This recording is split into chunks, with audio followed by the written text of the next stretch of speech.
Hello everyone, CTET 2022 के आरंभ series में आप सभी का फिर से स्वागत है। आज के लेक्चर में हम देखेंगे भाषा सीखते वक्त ग्रामर का क्या रोल रहता है, व्याकरण की क्या भूमिका रहती है, उसके बारे में आज के लेक्चर में हम जानेंगे। और जो पिछला लेक्चर था उसमें हमने देखा था कि लैंग्वेज के क्या क्या फंक्शंस हैं, किस तरीके से भाषा का प्रयोग किया जाता है, स्पीकिंग और लिसनिंग का क्या रोल है जब भाषा एक्वायर की जाती है, उसके बारे में हमने डिटेल में लास्ट लेक्चर में जाना था। आज का जो लेक्चर है, जैसे हम देख चुके हैं रोल ऑफ ग्रामर, हम देखेंगे साथ ही साथ देखेंगे कि वर्बल और रिटन फॉर्म में इसका किस तरीके से यूज किया जाता है, और इसमें हम ये भी देखेंगे कि किस मेथड का यूज किया जाता है ग्रामर को सिखाने के लिए। और जो पहले के लेक्चर्स हैं वो सारे कवर कर लिए गए हैं, जिसे देखने के लिए आपको जाना होगा CTET 2022 language paper 1 and paper 2 की प्लेलिस्ट में। इसमें आपको सारे लेक्चर सीखने से मिल जाएंगे। आज का जो लेक्चर है वो ग्रामर का रोल, ग्रामर की क्या भूमिका है। तो सबसे पहले ग्रामर का मीनिंग जान लेते हैं कि ग्रामर का क्या मतलब होता है। देखिए, जितनी भी भाषा हैं जिसका यूज किया जाता है वार्तालाप में, कम्युनिकेशन में, उन सभी में एक रूल फॉलो होता है। हर भाषा का अपना रूल होता है जिसका यूज करके हम अपने आइडियाज को, थॉट्स को प्रेजेंट करते हैं। तो जो रूल है वोकैबुलरी का, सिंटेक्स का, वाक्य रचना का, शब्द रचना का, उसको हम ग्रामर कहते हैं। यानी जो एक रूल दिया गया है भाषा को यूज करने के लिए कि किस तरीके से हमें अपने शब्दों को यूज करना है, वो है ग्रामर। और हर भाषा की ग्रामर होती है, अलग अलग होती है, हर भाषा के अपने रूल्स होते हैं जिसका यूज करके हम बच्चों को पढ़ाते हैं। तो सबसे पहले हम देख लेते हैं कि इसका रोल क्या है ग्रामर का। अभी हमने देखा कि जो रूल है हर ग्रामर के अपने होते हैं, हर भाषा का अपना रूल होता है। तो उसी रूल को जानना, बेसिक स्ट्रक्चर को जानना, बेसिकली भाषा का क्या बेसिक स्ट्रक्चर है जिसका यूज करके हम कम्युनिकेट करते हैं, वो ग्रामर से हम सीखते हैं।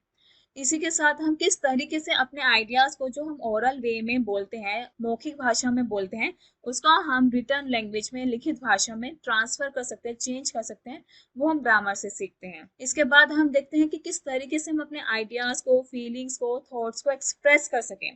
देखिए, क्योंकि अभी हमारे मन में जो भी बात आ रही है वो हमें एक्सप्रेस करनी है, चाहे रिटर्न वे में करें चाहे ओरल वे में करें, लेकिन किसी न किसी भाषा का प्रयोग करेंगे। और जो भी भाषा हम यूज करेंगे उसकी हमें ग्रामर यूज करनी होगी। तो ग्रामर हमें बताता है कि किस तरीके से हमें शब्दों का चयन करना है, सही ग्रामेटिकल स्ट्रक्चर यूज करना है, ताकि हम अपने बेस्ट वे में अपने आइडियाज को प्रेजेंट कर सकें। तो वो हमें ग्रामर सिखाता है। इसी के साथ बहुत सारे इसके इंपॉर्टेंस है, तो एक उसमें से एक ये भी है कि किस तरीके से हम कम्युनिकेशन में, वार्तालाप में, संचार करते वक्त, अपने आइडियाज रखते वक्त फ्लुएंसी और एक्यूरेसी लेकर आए, प्रवाह और सटीकता लेकर आए। जितनी अच्छी हमारी कमांड ग्रामर पे होगी उतना ही फ्लुएंसी और एक्यूरेटली हम अपने आइडियाज को प्रेजेंट कर पाएंगे। ग्रामर के जरिए हम लॉजिकली और क्लियरली सोचना शुरू करते हैं, क्योंकि अगर हमारी कमांड किसी भी भाषा की ग्रामर पे अच्छी होगी तो हम उतना ही लॉजिकली, क्लियरली सोच पाएंगे।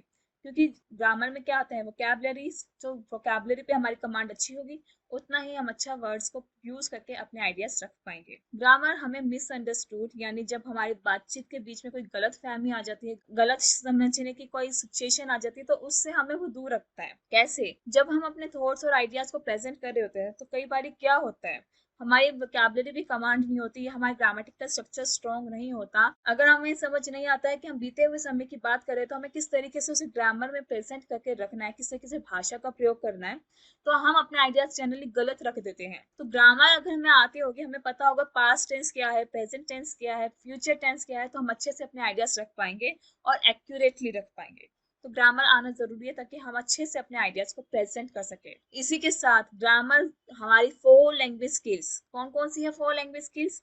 Listening, speaking, reading and writing. ये 4 हमारी लैंग्वेज स्किल्स है, बेसिक लैंग्वेज स्किल्स। इनमें हमारी प्रोफिशिएंसी लाने में हेल्प करता है। हम जो सुनेंगे वही बोलेंगे, वही हम पढ़ेंगे, वही हम लिखेंगे। तो ग्रामर पे इम्प्रूवमेंट लाने से, ग्रामर में इम्प्रूवमेंट आएगी तो वो हमारी लैंग्वेज स्किल्स में इम्प्रूवमेंट लाने में हेल्प करेगी। इसी तरीके से बच्चा, अगर कोई वाक्य बोला गया है या लिखा गया है और उसमें कोई गलती है, मान लीजिए कोई उसमें शब्द गलत लिखा गया है, सेंटेंस गलत लिखा गया है, तो बच्चे को ग्रामर आती होगी तो वो उन वाक्यों को जो गलत बोले गए हैं या फिर लिखे गए उन्हें आइडेंटिफाई कर पाएंगे। और बोले गए या लिखे गए शब्दों में गलती आइडेंटिफाई करना बहुत इंपॉर्टेंट है, क्योंकि उसी के अकॉर्डिंग हम सिचुएशन को समझ पाते हैं। अगर कोई सेंटेंस बोला गया है जो भविष्य काल का है, लेकिन उसका जो सेंटेंस है वो भूतकाल का लिया गया है, तो बहुत बड़ी मिसअंडरस्टैंडिंग हो सकती है। तो इस मिसअंडरस्टैंडिंग को दूर करने के लिए या उसमें सेंटेंस में क्या गलती है ये आइडेंटिफाई करने के लिए ग्रामर अपनी भूमिका निभाता है। अब देखिए, हमने ग्रामर के क्या क्या रोल है इसकी तो बात कर ली। हमें ये जान लिया कि किस तरीके से किसी भी भाषा को जानने के लिए ग्रामर जानना जरूरी है। अब ग्रामर हम किस तरीके से सीखते हैं वो भी जान लेते हैं। क्योंकि हर भाषा की ग्रामर हम अलग अलग तरीके से सीखते हैं। ये तो 4 तरीके हैं जिनका बेसिकली यूज किया जाता है ग्रामर सिखाने के लिए।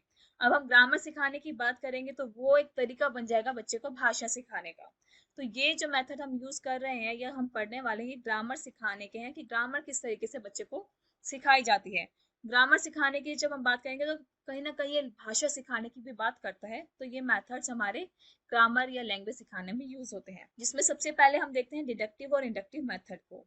देखिए इस शब्द को आप दोनों भाषाओं में याद करना। डिडक्टिव मेथड को निगनात्मक कहते हैं और इंडक्टिव मेथड को आगमनात्मक कहते हैं। क्योंकि ये हिंदी और इंग्लिश दोनों में बहुत कॉमन क्वेश्चन आ जाता है कि किस तरीके का मेथड टीचर यूज कर रही है। अगर कोई सिचुएशन दी जाए तो आपको वो सिचुएशन देख के ध्यान देना होगा कि उसमें कौन सा मेथड यूज किया गया, उसी के अनुसार आप आंसर दे पाएंगे।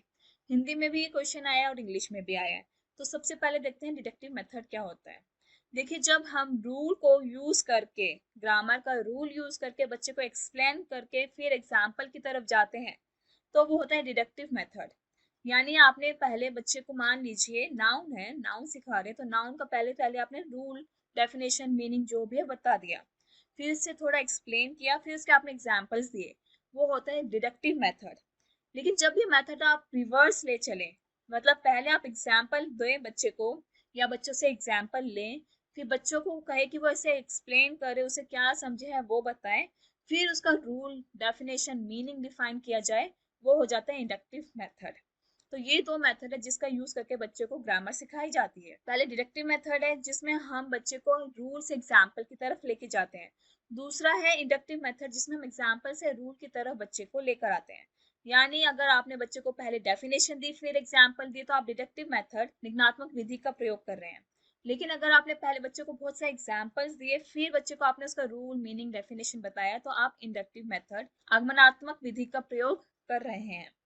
इसका एक बहुत इजी वे भी है समझने का, किस तरीके से इसे समझ सकते हैं। देखिए डिडक्टिव अप्रोच क्या होती है। Deductive method teacher centred method है जिसमें हम रूल बताते हैं फिर एग्जाम्पल बताते हैं। ये टीचर सेंटर्ड मेथड होता है जिसमें हम लर्निंग पे फोकस करते हैं कि बच्चा किसी तरीके से रूल्स को समझ ले, लर्न कर ले। लेकिन इंडक्टिव अप्रोच क्या होता है। इंडक्टिव अप्रोच है स्टूडेंट सेंटर्ड अप्रोच जिसमें बच्चे को हम किस तरीके से भाषा एक्वायर की जा सकती है ये बताते हैं। किस तरीके से एग्जाम्पल्स देकर बच्चे को हम रूल की तरफ लेके जाते हैं, बच्चा खुद रूल डिफाइन करता है, वो होता है student centred approach, inductive approach. I hope इसके जरिए आपको इजी हो जाएगा ये समझना और याद रखना कि डिडक्टिव अप्रोच क्या है, इंडक्टिव अप्रोच क्या है। इन दो मेथड्स को जरूर अच्छे से ध्यान रखिएगा, टिप्स पे रखिएगा, क्योंकि ये मेथड आपके हर सब्जेक्ट में यूज किए जाते हैं और इन मेथड के बेस पे हर सब्जेक्ट में क्वेश्चन आने का चांस है। डिडक्टिव मेथड होता है रूल से एग्जाम्पल की तरफ जाना और इंडक्टिव होता है एग्जाम्पल से रूल की तरफ आना। ये तो हो गई डिडक्टिव इंडक्टिव की बात। अब हम देखते हैं टॉप डाउन अप्रोच और बॉटम अप्रोच क्या होती है। ये दोनों भी बहुत इंपॉर्टेंट है क्योंकि इसके बेस पे भी क्वेश्चन आए हुए हैं कई बारी। तो टॉप डाउन अप्रोच क्या होता है। देखिए नाम से पता चल रहा ऊपर से नीचे की तरफ आना। यानी कि जब हम बच्चे को पहले लैंग्वेज एज अ होल सिखाते हैं, बच्चा पूरी लैंग्वेज सीख जाता है, जो जनरली हम एक्वायर्ड लैंग्वेज में देखते हैं। बच्चा सेंटेंसेस बनाना पहले सीखता है, फिर उसके वो बेसिक स्ट्रक्चर जैसे सिलेबल, लेटर्स, वर्ड्स क्या होते हैं वो सीखता है। किस तरीके से ग्रामर यहाँ पे यूज होती है, ग्रामर स्ट्रक्चर क्या है, क्या इसके रूल्स हैं, वो बाद में सीखता है। ये होता है टॉप डाउन अप्रोच जिसमें पहले हम बच्चे को पूरी लैंग्वेज एज अ होल सिखाते हैं।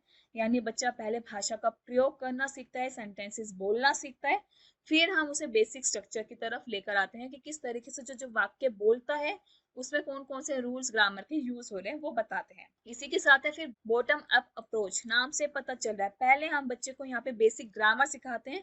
बेसिकली जो सेकेंड लैंग्वेज होती है या लर्न लैंग्वेज होती है जिसे बच्चे को हम क्लासरूम में सिखाते हैं, उसमें बॉटम अप अप्रोच का यूज किया जाता है, जिसमें सबसे पहले हम बच्चे को बेसिक मीनिंग क्या है, ग्रामेटिकल स्ट्रक्चर क्या है वो बताते हैं।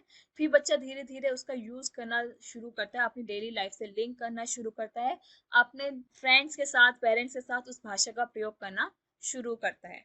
तो पहली है टॉप डाउन अप्रोच जिसमें पहले हम बच्चे को पूरा लैंग्वेज का यूज करना सिखाते हैं या बच्चा एक्वायर कर लेता है, एक्वायर्ड लैंग्वेज जिसे हम कहते हैं, फिर उसको हम सिखाते हैं ग्रामर।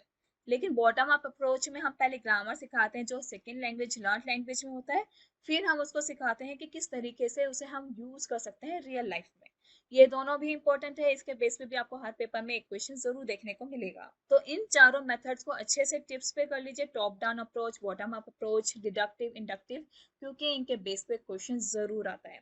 किस तरीके के क्वेश्चंस आते हैं इन्हें देखने के लिए आपको जाना होगा दिल्ली बाइट्स की ऑफिशियल वेबसाइट, जहां आपको कोर्स एंड मॉक टेस्ट दोनों देखने को मिलेंगे।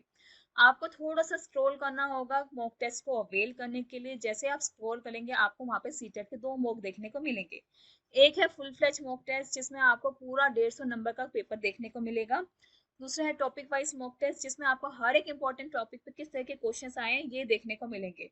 पहले आप टॉपिक वाइज मॉक करिएगा ताकि आपको क्वेश्चंस की कमांड बन सके, फिर टाइम मैनेजमेंट की स्किल के लिए आप फुल फ्लैज मॉक टेस्ट करिएगा। इस लेक्चर में भी कुछ क्वेश्चंस देख लेते हैं जो प्रीवियस ईयर में आए हुए हैं। जैसे कि ये क्वेश्चन है और बहुत इंपॉर्टेंट है, रिपीट भी कई बार हुआ है, जिसमें कहा गया है कि अगर हम बच्चे को व्याकरण पढ़ाने के लिए आगमन विधि का प्रयोग कर रहे हैं, आगमन मतलब होता है इंडक्टिव मेथड, तो हम किस चीज में सबसे पहले बल देंगे? उसके नियम पे, परिभाषा पे, उदाहरण पे या मानकता पे। देखिए आगमन विधि है, इंडक्टिव मेथड है, यानी हम सबसे पहले उसके उदाहरणों पर बल देंगे। पहले बच्चों को उदाहरण समझाएंगे, सिखाएंगे, फिर उसकी परिभाषा देंगे। इसी तरीके से एक और क्वेश्चन है जिसमें पूछा गया अगर primary level, upper primary level की हम बात करें, वहां पे डिडक्टिव मेथड का क्या मतलब होगा? देखिए डिडक्टिव मेथड है यानी निगमन पद्धति है। निगमन विधि में क्या होता है, पहले हम रूल देते हैं फिर एग्जाम्पल देते हैं। तो ऑप्शन 3 करेक्ट है, जिसमें पहले हमने रूल से एग्जाम्पल की तरफ जाने की बात की है। इसी तरीके से नेक्स्ट क्वेश्चन है, इस क्वेश्चन में पूछा गया कि ग्रामर सिखाने के लिए यहाँ 4 स्टेप्स दिए हैं, तो कौन सा स्टेप ग्रामर के लिए एक्यूरेट नहीं है? पहला कहता है कि स्टूडेंट्स टेक्स्ट को सुनते हैं या फिर पढ़ते हैं, यानी कि हम मान लीजिए किताब का इस्तेमाल कर रहे हैं, तो उस किताब को पहले बच्चा पढ़ेगा फिर उसमें से टारगेट वर्ड निकालेगा ताकि वोकैबुलरी डेवलप हो सके। तो इस तरीके से तुम ग्रामर सिखाते हैं, इसका मतलब ये स्टेप करेक्ट है। फिर है कि बच्चों को हम ये कहें कि जो टेक्स्ट वो पढ़ रहे हैं, किताब वो पढ़ रहे हैं, उसमें से वो वर्ड्स हाईलाइट करें जो उनको डिफिकल्ट लगते हैं या जिसका उसको मीनिंग जानना है। ये हम अक्सर करते हैं और अच्छा मेथड भी है क्योंकि बच्चा यहाँ पे खुद करेगा। थर्ड ऑप्शन कहते हैं कि अगर टीचर बच्चों को कंट्रोल और फ्री प्रैक्टिस बच्चों को दे ग्रामर सीखने के लिए, यानी कि एक पॉइंट आए, एक सिचुएशन ऐसे आए जहां बच्चों को वो खुद ये कहे कि वो ग्रामर की प्रैक्टिस करे, ग्रामर का यूज करे, ये भी सही है। बच्चों को अगर हमें इस तरीके से प्रोवाइड करें अपॉर्चुनिटीज कि बच्चा उसे खुद यूज कर सके तो वो उसे अच्छे से सीख पाएगा। इसी तरीके से फोर्थ ऑप्शन कहा गया है कि बच्चा जो टेक्स्ट पढ़ रहा है उसको वो बार बार प्रैक्टिस करे। लैंग्वेज जो टेक्स्ट में दी गई है, यानी जो बच्चा रीडिंग कर रहा है उसमें बच्चे को बार बार प्रैक्टिस करे, ड्रिल करे। ये चीज गलत है। क्यों? क्योंकि बच्चे को हम जो 3 ऑप्शन दे रहे हैं वहां बच्चा खुद कर रहा है, सीख रहा है, लेकिन हम यहाँ पे प्रैक्टिस की बात कर रहे हैं, ड्रिल की बात कर रहे हैं। ड्रिल का मतलब होता है बिना सोचे समझे किसी भी चीज को एज इट इज याद कर लेना। तो ये स्टेप हमारा गलत है, ये स्टेप फॉलो नहीं होना चाहिए।